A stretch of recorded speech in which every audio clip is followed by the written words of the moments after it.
অন্তর্বর্তীকালীন সরকারের প্রধান উপদেষ্টা ডক্টর মোহাম্মদ ইউনূসের সঙ্গে মার্কিন প্রেসিডেন্ট জো বাইডেনের সঙ্গে দ্বিপাক্ষিক বৈঠক অনুষ্ঠিত হলো গতকাল 24শে সেপ্টেম্বর। যুক্তরাষ্ট্রের নিউ ইয়র্কে বাংলাদেশের অন্তর্বর্তীকালীন সরকারের প্রধান উপদেষ্টা অধ্যাপক ডক্টর মোহাম্মদ ইউনূসের সঙ্গে বৈঠক করেছেন মার্কিন প্রেসিডেন্ট জো বাইডেন। মঙ্গলবার 24শে সেপ্টেম্বর বাংলাদেশ সময় রাত একটায় নিউ ইয়র্কে জাতিসংঘ সদর দপ্তরে চলমান সাধারণ পরিষদের অধিবেশনের ফাঁকে 2 ঘন্টার দুই নেতার মধ্যে বৈঠকটি অনুষ্ঠিত হয়। ডক্টর ইউনূসের সঙ্গে বাইডেনের এই বৈঠকের বিষয়ে পরবর্তীতে একটি প্রেস বিজ্ঞপ্তি প্রকাশ করে হোয়াইট হাউস। এতে বলা হয়, অন্তর্বর্তী সরকারের প্রধান উপদেষ্টা হিসেবে সাম্প্রতিক নিয়োগের অভিনন্দন জানাতে প্রেসিডেন্ট জো বাইডেন বাংলাদেশের প্রধান উপদেষ্টা ডক্টর মোহাম্মদ ইউনূসের সঙ্গে বৈঠক করেছেন। উভয়ই যুক্তরাষ্ট্র এবং বাংলাদেশের মধ্যে ঘনিষ্ঠ অংশীদারিত্বের বিষয়টি নিশ্চিত করেছেন, যার ভিত্তি অভিন্ন গণতান্ত্রিক মূল্যবোধ এবং উভয় দেশের জনগণের মধ্যে শক্তিশালী বন্ধন। অর্থাৎ জো বাইডেন বাংলাদেশ সরকারের অন্তর্বর্তীকালীন সরকারের প্রধান উপদেষ্টা ডক্টর মোহাম্মদ ইউনূসকে বৈঠকে বলেছেন যে বাংলাদেশের ব্যাপারে তিনি সব ধরনের সহযোগিতা করতে প্রস্তুত। ডক্টর ইউনূস বাইডেনকে বর্ণনা দিয়েছেন যে গত শেখ হাসিনার বিরুদ্ধে যে আন্দোলনটি অনুষ্ঠিত হয়েছে এটা একটা প্ল্যান্ড ওয়াইজ হয়েছিল এবং যে সকল মেধাবী ছাত্ররা এই আন্দোলনকে বেগবান করেছিল তাদের কৃতিত্ব তিনি বলেছেন এবং বলেছেন একটা পদ্ধতিগতভাবে এবং পরিকল্পনা মাফিক এই আন্দোলনটি সংগঠিত হয়েছিল, যার মূল সমন্বয়ক ছিলেন মাহফুজুল আলম। যাই হোক, এর প্রত্যুত্তরে জো বাইডেন বলেছেন বাংলাদেশের ছাত্ররা যদি ফ্যাসিস্ট সরকার সরানোর জন্য এত কিছু করতে পারে তাহলে মার্কিন যুক্তরাষ্ট্রেরও দায়বদ্ধতা রয়েছে বাংলাদেশের পাশে সব ধরনের সাহায্য সহযোগিতার হাত বাড়ানোর জন্য। মার্কিন যুক্তরাষ্ট্র যখন কোনো রাষ্ট্র বা সরকার প্রধানের সঙ্গে একটা গুরুত্বপূর্ণ সহযোগিতামূলক আচরণ করে তখন পৃথিবীর বহির্বিশ্বের অন্যান্য দেশগুলো সেই পথে হাঁটে। জো বাইডেনের এই পূর্ণ সহযোগিতার মাধ্যমে কী বার্তা পেলাম আমরা? অর্থাৎ মার্কিন যুক্তরাষ্ট্র এবং গত হাসিনা সরকারের আমলে যে একটা বৈরিতা ভাব ছিল সেই বৈরিতার ভাব এবং কালো মেঘ কেটে এখন নতুন মেঘের সন্ধানে আমরা এসেছি। সেই মেঘটি হচ্ছে বর্তমান সরকারের অন্তর্বর্তীকালীন সরকারের প্রধান উপদেষ্টা ডক্টর মোহাম্মদ ইউনূস। তার নেতৃত্বে আমরা আগামী সূর্যের আলো দেখব এবং নতুন সূর্যের আলো দেখব।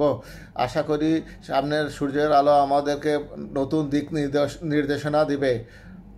মার্কিন যুক্তরাষ্ট্র তার মেসেজের মাধ্যমে এটা বোঝাতে চেয়েছেন যে বাংলাদেশের সব ধরনের সাহায্য সহযোগিতা তিনি করবেন, বাংলাদেশের পাশে থাকবেন। অনেকে আবার বলেন যে মার্কিন যুক্তরাষ্ট্র যার সঙ্গে থাকে তার শত্রুর প্রয়োজন নেই। এগুলো আসলে নেহায়তি একটা গদবাঁধা কথাবার্তা। এগুলির কোনো কার্যত কোনো প্রতিফলন কোথাও হয় না। অ্যাকচুয়ালি মার্কিন যুক্তরাষ্ট্র বিশ্বের সবচেয়ে ক্ষমতাধর একটি দেশ এবং এই দেশ একমাত্র দেশ যেই দেশ পুরো পৃথিবী নিয়ন্ত্রণ করে এবং তারা বিভিন্ন দেশে গণতন্ত্র পুনরুজ্জীবিত করার জন্য আপ্রাণ চেষ্টা করে। একমাত্র মার্কিন যুক্তরাষ্ট্র রয়েছে যারা বিভিন্ন দেশের স্বৈরাচারী শাসক এবং অন্যায় অবিচারের বিরুদ্ধে তারা বলিষ্ঠ কণ্ঠে কথা বলে। অন্যান্য দেশে তা দেখা যায় না।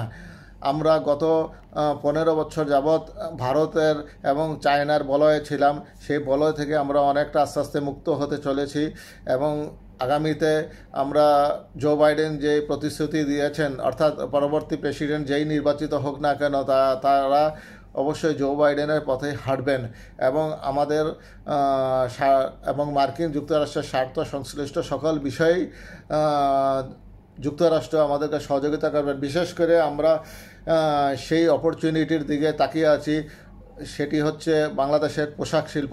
বাংলাদেশের পোশাক শিল্প থেকে আমাদের শতকরা 80% বৈদেশিক মুদ্রা আয় হয়।